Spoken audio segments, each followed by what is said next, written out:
I remember distinctly very well that noong napag-usapan yung 200 billion ang bibigay ng Congress, sinabi ko sa Tagalog, although broken, because I really do not know how to talk well. It's a mixture of Visayan and Tagalog in Davao. Sinabi ko, wag na wag ninyong do not fuck up with this pera because it's really a blood money now needed to keep the nation alive. So, wala akong I would listen to Secretary Duque. But I gave him the instruction, and I admit it in public now, sabi ko sa kanya, do everything you can. Sabi niya, there's so many proposals, so I do not care. If it's not cheap, if it is expensive, just go ahead and do something about it. Kasi ipit na tayo dito. And those were the early days. I remember yung ipit ako, I was boxed in a corner. Sabi ko sa, even the task force, please do something about it. And the task force is a task force. It's composed of many talents there. Kung ang utos nanggaling sa akin, correct, tama yan.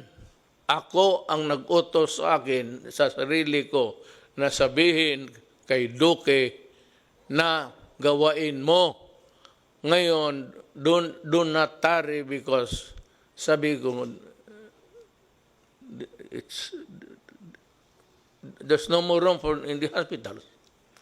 And alam mo, sa totoo lang, a pandemic is pandemic.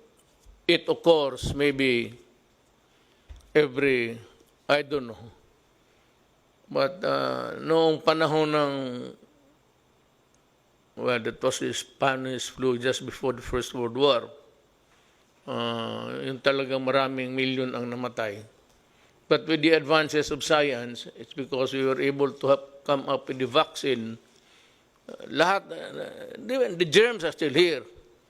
But they can no longer inflict damage on the next generation kasi nabakunahan na lahat. But to say na nawala, you do not kill bacteria and viruses. They linger on for as long as mankind is in this planet. Hindi talaga nawawala yan. Sabihin mo yung diphtheria, well, hindi yan. A vaccine cannot kill. It's the body that provides the defense against those microbes. Ito ngayon, wala pang bakuna. So gusto ko lang malaman ng sambayan ng Pilipino na I take full responsibility ng utos ko na magdalian mo, wala akong pakialam kung saan ka magkuha, magnakaw ka. And I remember saying it, I do not care whether you go and steal, borrow, or kill a person to get what needs to be done. We would want to start with some explanation to be given by Yusek Lau on the purchase of PPEs and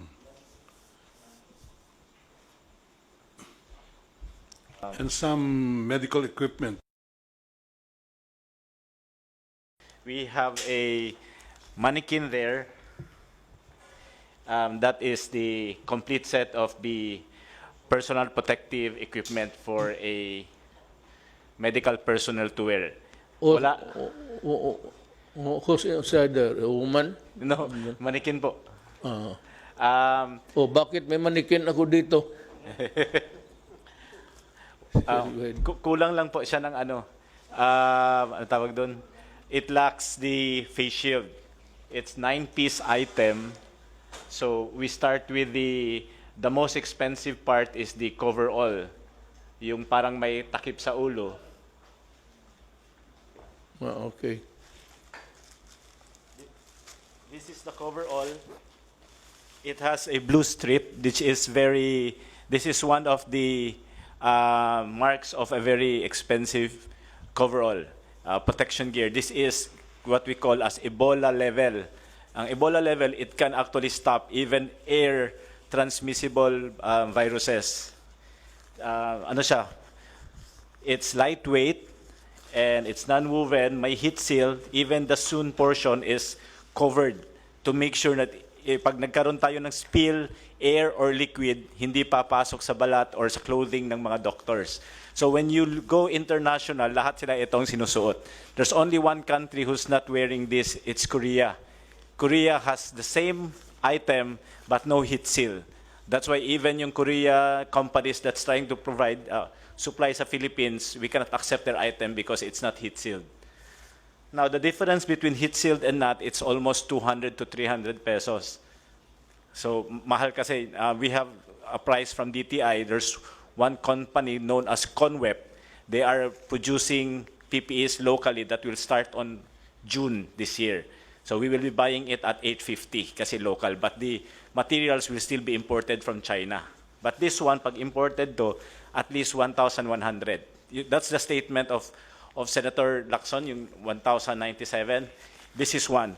Kasi this is actually 1,100.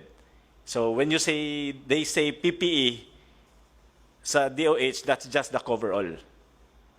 Now we have locally made items like this. Yung mga local kasi hindi siya medical grade. Tela ang gamit, fabric. So pag fabric, may tendency yun na papasok yung tubig. So hindi siya protective. It makes you feel secure, but it's not actually medically safe for you to wear. So let me interrupt you. Yes, sir. So do not buy that kind of overall suit. It is a plastic one that would place the health workers, even if there is just an iota of chance na buhay yan. Tama yan. Yun ang binili mo? Yes po, this Tama high yan. grade po. Yes. Tama yan. Walang problema. There is a standard set by DOH and FDA. Ano po to, international standards, and we're following that. We don't go below kasi nga the company can be sued, we can be sued. I agree with you. Then the next po, we have the goggles. Yung goggles natin, there are many types of goggles. That goggles po, meron siyang butas but not direct. Pag direct kasi, pag may fluid, papasok siya. So may ventilation but it's called the ventilation na indirect kasi may valve. So air can come in to make sure you will not perspire. The goggles is anti-fog para hindi siya mag-fog. And at the same time may ventilation so that there will be no moisture. So pag wala siyang ganun, ang tendency you sweat, magpuputi-puti. The next one is we have two types of mask pinapasuot natin sa kanila. Both. We have the N95 or the KN95 and we have the surgical mask. Where is the other one? Nandun po. The other is a surgical. The blue one is the surgical, the white one is the KN95. Okay. It's the standard set by DOH, double mask po dapat ang suotin. And after that, we have the lab gown. The lab gown is isolation level. So the coverall is protective level, even air and water, hindi makapasok. The lab gown is isolation level. It means pag nilagyan mo siya ng tubig, hindi papasok. Pag nilagyan mo ng pressure, saka tatagos yung tubig. So there are a lot of cheaper lab gowns, but they cannot pass kasi po pag nilagyan mo ng tubig, tatagos lang. So it makes you feel safe, but medically, if you're not aware, you are risking your life if you do that. Okay, let me again, pardon. Sinong nagbigay ng specification? DOH and FDA po. Okay. So it's more expensive. Yes po, because it has to meet the standards. Ito po lahat naka-standardized. Even the gloves, sir, is It's powder-free, textured, and either latex or nitrile. Hindi pwede yung PVC or other types kasi masyadong manipis and hindi medical grade. And ang advantage po lahat ng sinusuot ng mga doctors natin, kahit yung head cover and shoe cover, it does not promote growth of viruses and bacteria, which is very important. Kaya hindi po pwede yung reusable. May binibenta mga reusable sa market. They offer it to us, we send it to DOH. Ang risk kasi pag reusable, pag hindi siya maayos, pwede ka mag-contaminate. That's the explanation to us given by DOH. So it's high risk. Again, I interrupt you. Do not ever do that.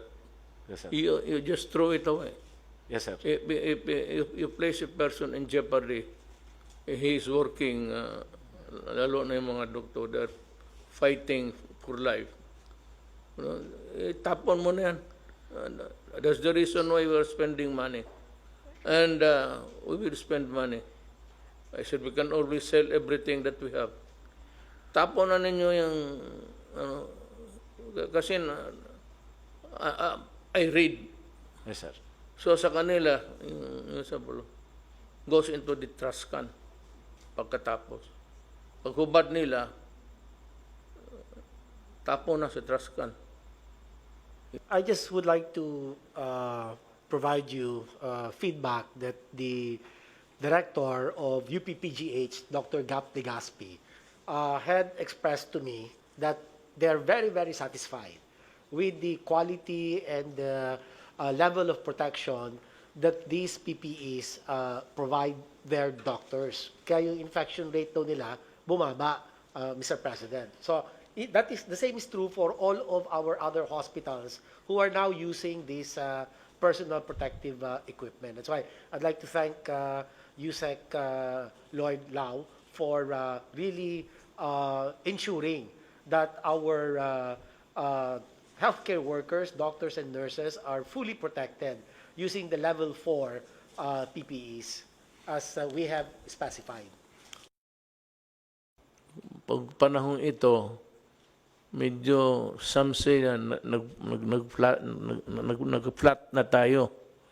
But ang problema, the number of cases is going high. Some 14319, 14,319.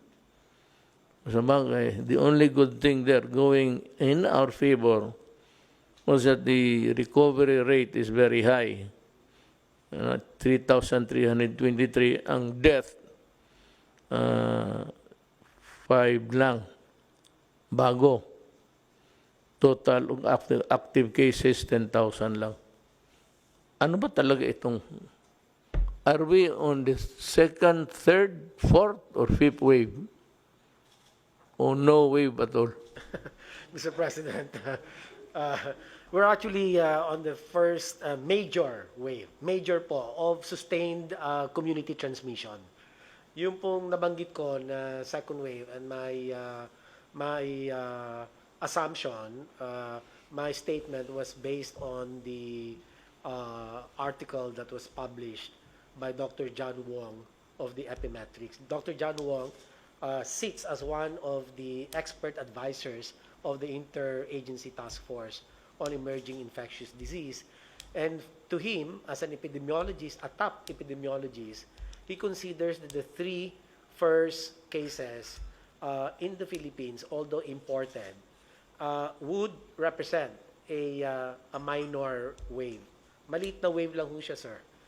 Tapos nagkaroon po tayo ng lull of about a month, the whole of February, and then March, nagkaroon po tayo ng mga umpisang reported cases.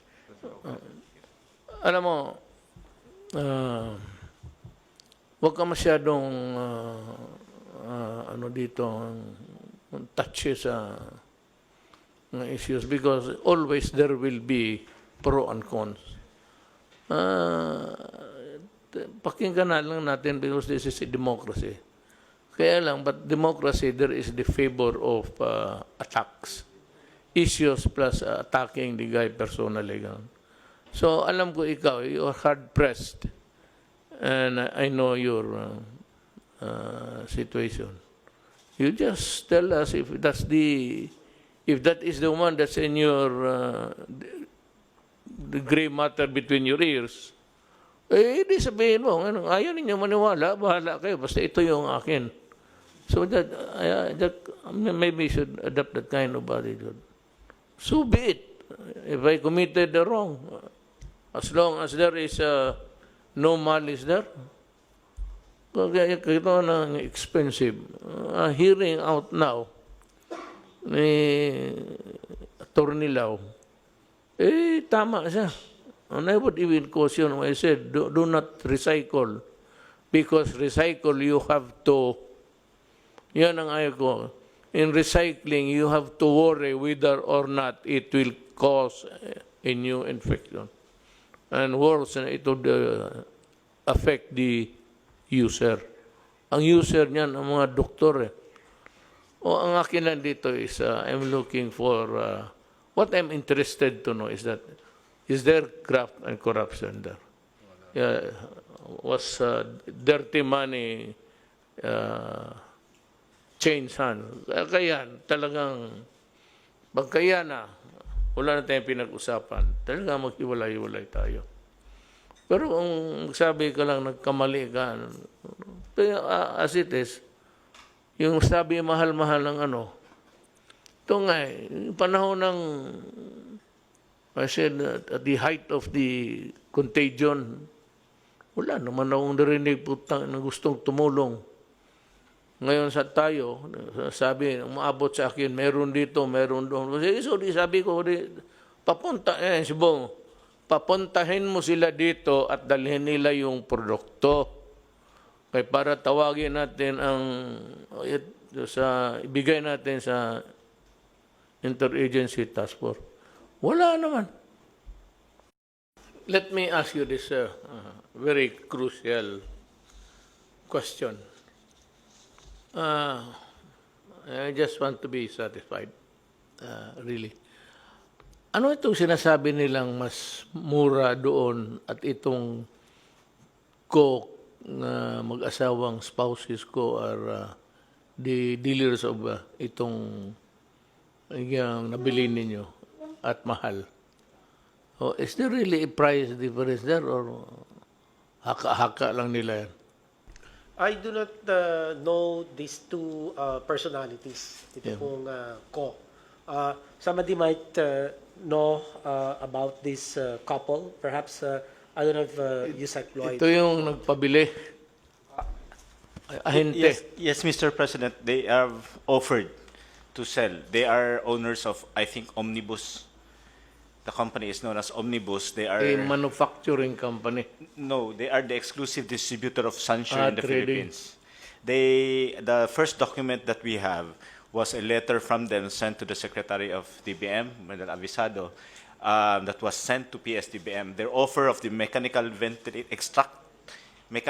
automated extraction machine is at 4 million pesos. We also have an email from them offering the said item at 4,350,000, which Senator Lacson is claiming that if you buy it direct from Sansure, it's only at 1,750,000. As per record, Omnibus Biomedical Systems Incorporated offered it at 4,325,000, and Guidance Management Corporation sold it at 5,274,423. Filana Serve Incorporated at 7,740,000. These are all domestic corporations selling Sansure equipment in the Philippines. However, during the bid, they did not win because a foreign corporation from Hong Kong-based, which is also an exclusive distributor of Sansure in Hong Kong, sold it to us, yung mga kits. So, natalo po sila sa bidding, kaya hindi sila nanalo. But they are complaining, why are we not respecting their exclusive distributorship? I think it was correct that it reached Sansure Corporation because we were discussing with Ambassador Wang through the Chief of Protocol, Robert Borge, complaining about these issues. The officers from Sansure actually went to the Philippines. I met them last Friday and also yesterday. We met them over lunch at DBM. and we personally requested that if they sell directly to the Philippines, and they're willing to forego of Omnibus, because they were actually negotiating that since they have relationship with Omnibus, can they use it as distributor, and they are willing to reduce the price. I think Omnibus is willing to reduce the price. But I made a statement, categorical express statement, that we are no longer willing to discuss with Sanshur if they go through Omnibus, because they were given a chance before when the government really needed it, and they gave us a very high price and threw the ball to us that you can only deal with us because we're the exclusive distributor in the Philippines. So if we allow them to distribute now at a lower price, we're giving them a reward for what they have done before. Now that we can go direct to Sanshur, we suggest that we bypass them, because we can get it cheaper. Second, they should pay for what they have done before. Kasi nagipit tayo, hindi tayo makalipad kasi meron tayong mga restrictions and all. They're the only ones who are connected to Sanshur, and they're selling it at least not less than double the price. And you cannot get it unless you pass through them. I think the same problem with the private sector. Okay. Anybody else? Anybody would like to? Yes, Secretary Roque. Yes, sir. Ang punto ko lang po, meron tayong existing law against profiteering, defined as taking advantage of a national emergency, and there's also provision in the Bayanihan Act. And I think from what we heard from at least Project ARC, no, this is very serious kasi nga the only source that we can get these PCR machineries and kit is from Sanshur now, and there was really almost an attempt to blackmail us into buying something very expensive. No? And that's why I thought baka meron talagang basis para imbestigahan po itong kokopol ng NBI, no, for profiteering and hoarding under the special law on anti-profiteering and under the Bayanihan Act. Thank you po. O sige, we will act accordingly in the course of maybe we'll be able to give a statement to the public latest about 3 days. Nakatambak yung papel ko sa opisina, so that everything will be presented to the public in black and white with the corresponding explanations. And NBI should study the matter very, very carefully. Kasi alam mo, itong mga putang inang negosyanteng to, whether it's really an issue of humanity and the greed, yung hoarding na you cannot, it's part of the business practices which you may call not even obnoxious. It's repulsive to the human mind when you start to think about it. But let's look at it on what it is legally. Sans the maybe yung mga suspicion, whether it is that. After all, it's not easy to charge a person. I still believe in the if the NBI has the probable cause, then go ahead. But I still believe in the what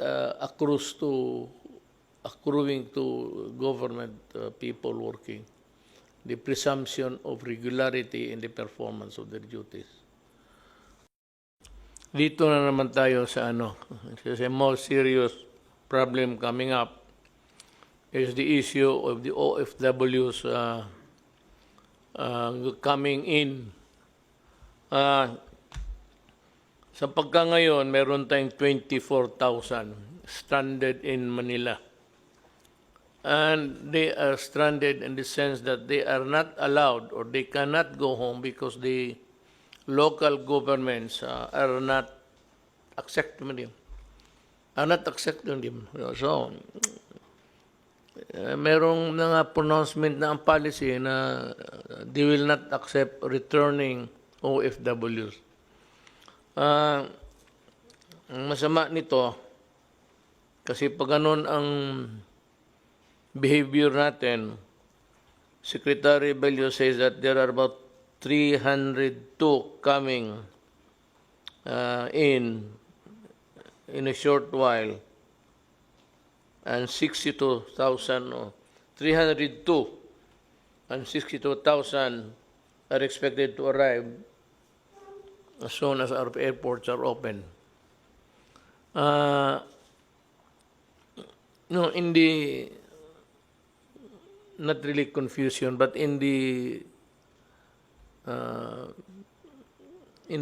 desire to protect their respective territories, ganon man. And I can say that if that is the way they would handle it, like somebody who's really a chieftain of a city or province during a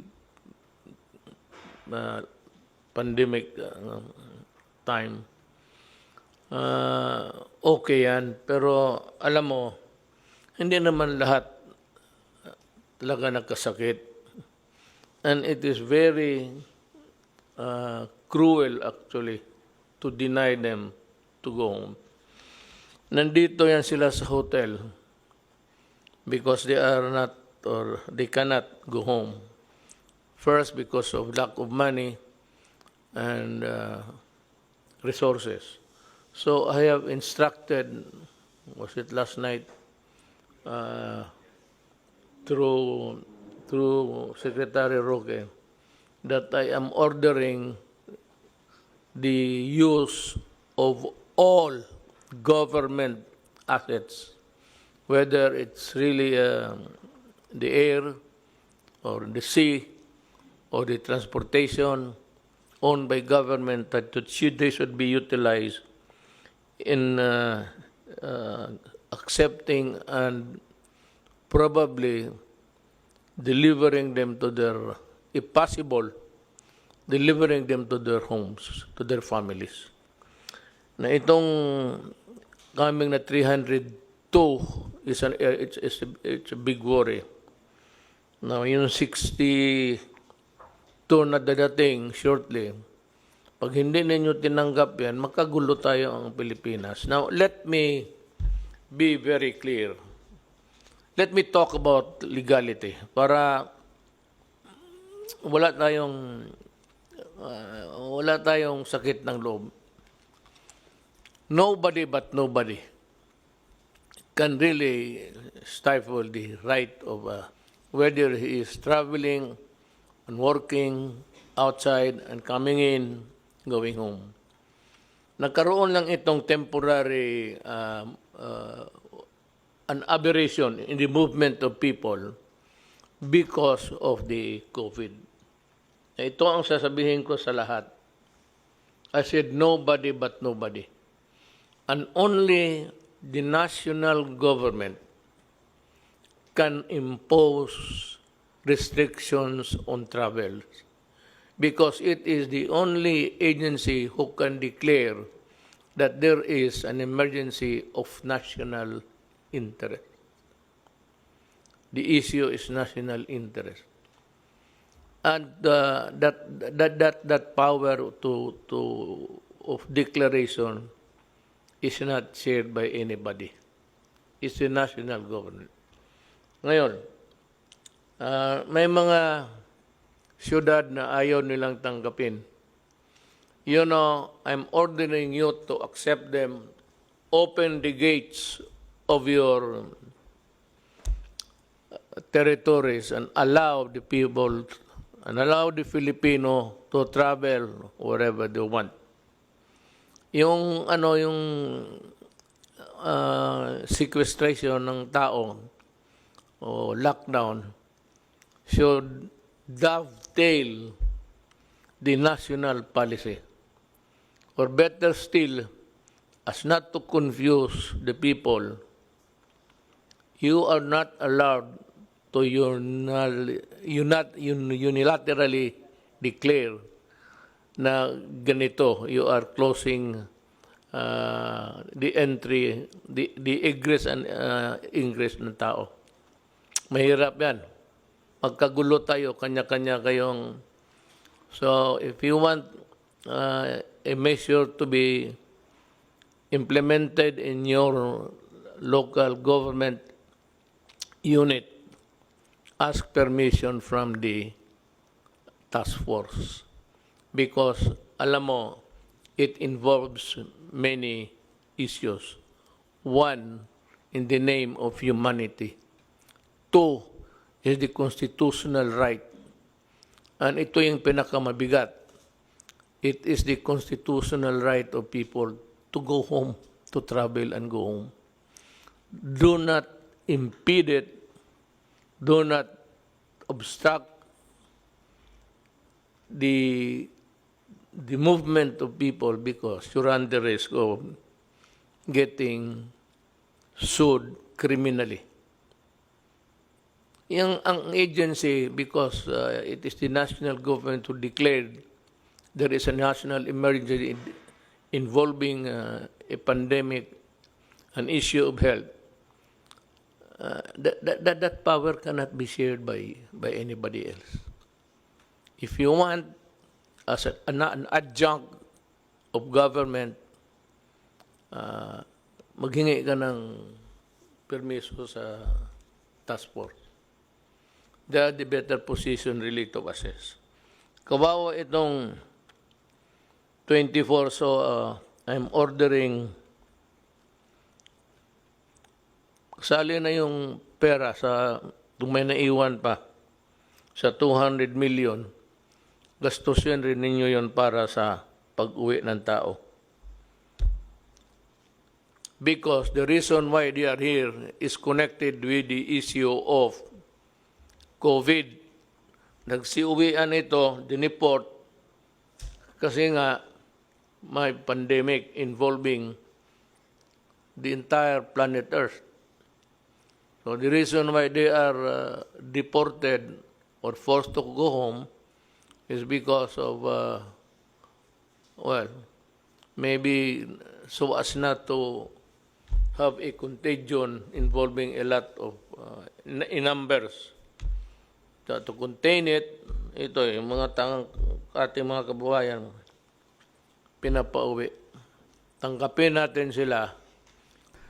Sir, yung pong order ninyo na 24,000 OFWs, lahat po yan ay na-test natin using PCR at lahat po yan ay negative. Kung sakali lang po na may makakalusot na nawala yung kanyang result at siya ay dumating sa LGU ng walang papeles, ang advice po natin sa LGU, tanggapin ninyo at ilagay ninyo sa quarantine hanggang dumating yung kanyang result. Sapagkat yung pong 24,000 po yan ay tested negative po sa PCR. Yeah. Opo. Doubly, more reason really for not refusing to accept them. Kawawa naman. Alam mo, ladies and gentlemen, if you're listening, Pilipino to, kababayan natin. Tanggapin ninyo and provide for sequestration houses if you want. Yung doon sila i-quarantine. Pero hati-hati tayo sa problema. Total, hindi naman kami nagkulang. Whatever you need, we provide. It's just a matter of time. You cannot service the entire 110 million Filipinos at once. That's why I think it's ignorance only on the part of the LGUs. They don't understand, you know. So I think tama ho yung sinabi niyo, we should lecture to them. We should have seminars. I'm willing to give it even via Zoom, di ba? We're doing this anyway for LGUs. We can do it for them. No? We have to educate them. Mr. Well, anyway, President, 4,000 will be home to their own provinces by Thursday. But it behooves upon the Right? DILG to really see to it that everybody is delivered and returned to their homes, sa pamilya nila. Nung panahon ng good time, we were experiencing the benefits of the dollar. It formed a big part of our GDP. GDP is simply income. Ang ibig sabihin ng GDP is income. Nung income na sa bansa natin, malaki because nandito ito mga OFW. Tapos ngayon hindi natin tanggapin. Oh, what's the fuck? That's final. Mga mahal kong kababayan, ang gobyerno may proseso na pag-modified quarantine, may mga lugar, pati may mga tao na exempted na sila, so they can work. Kaya mga construction, malayo naman sila, hindi man dikit-dikit yan. Pero dahan-dahan yan. Pero ito lang ang pakiusap ko. As I said before, kayong maglabasa na, baski na hindi nga kayo pinapayagan, lumalabas na kayo eh. Hindi ko naman kayo madampot, pati yung mga bata ninyo kung isalin ninyo. But ito ilagay ninyo sa ulo talaga ninyo, ha? Sa conscious mind ninyo palagi. Ang COVID ho, nandito pa. And yung pagpalabas ng mga tao, hindi ibig sabihin na tapos na ang COVID. Nandito pa rin. So, kung gusto mong lumabas ngayon, sa ngayon, wala pang medisina, walang vaccine, at your own risk yan. Kung maglabas ka, sabihin mo, wala mang mangyari, magandang antibody ko, gano'n, okay. Pero pagdating sa panahon, at nagdelirium ka na, at ginamit na yung ventilator, yung ventilator is the last chapter sa ospital. May lagnat ka, tapos may oxygen. Pero pag ginamit na yung ventilator na yan, ibig sabihin yan, yun na yung maskara mo papuntang langit o saan. Bantay kayo dyan. Do not be reckless. That's the word. Huwag kayong masyadong pabaya na basta sinabi ko sa inyo, alcohol, hugas kamay, mask. Maglabas kayo, take all precautions para walang sisihan. Gamit ka ng mask, gamit ka. Pag tinamaan ka pa rin, papanahon mo na. At saka, if you are not allowed to go out, especially yung bata, pero malapit na. I think by the grace of God, we will have the vaccine before the end of the year. So mag-asa na lang tayo sa mga marunong at saka mayaman na mga bayan. They are feverishly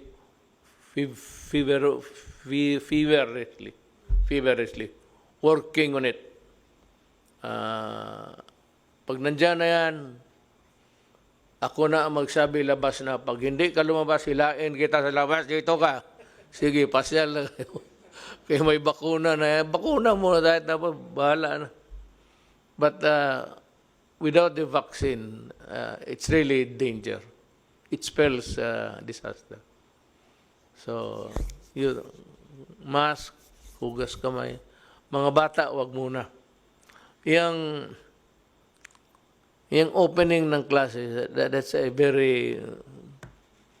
I will not allow the opening of classes na magdikit-dikit yung mga bata. No? Bahala na hindi na makatapos. For this generation, wala na matapos na doktor pati engineer. Wala. Kasi wala nang aral. Laro na lang. Unless I am sure that they are really safe. It's useless to be talking about opening of classes. That's probably man. Para sa akin, bakuna muna. Pag nandiyan ang bakuna, okay na.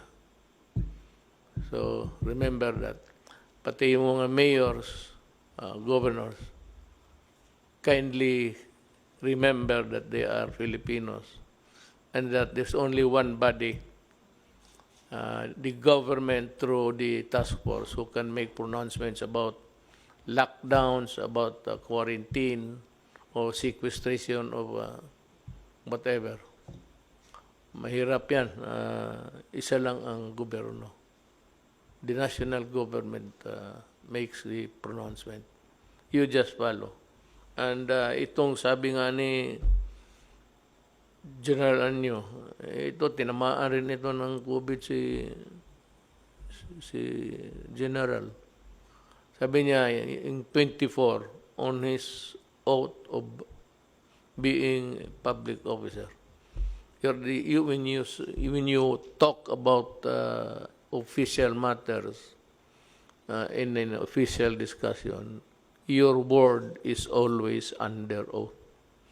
So, sabi ni John Anyo, safe yan. Pag magkamali, may reinfection, then we will act accordingly. But anyway, he's the one who would i-husband niya yung whole setup. Maraming salamat sa inyong lahat.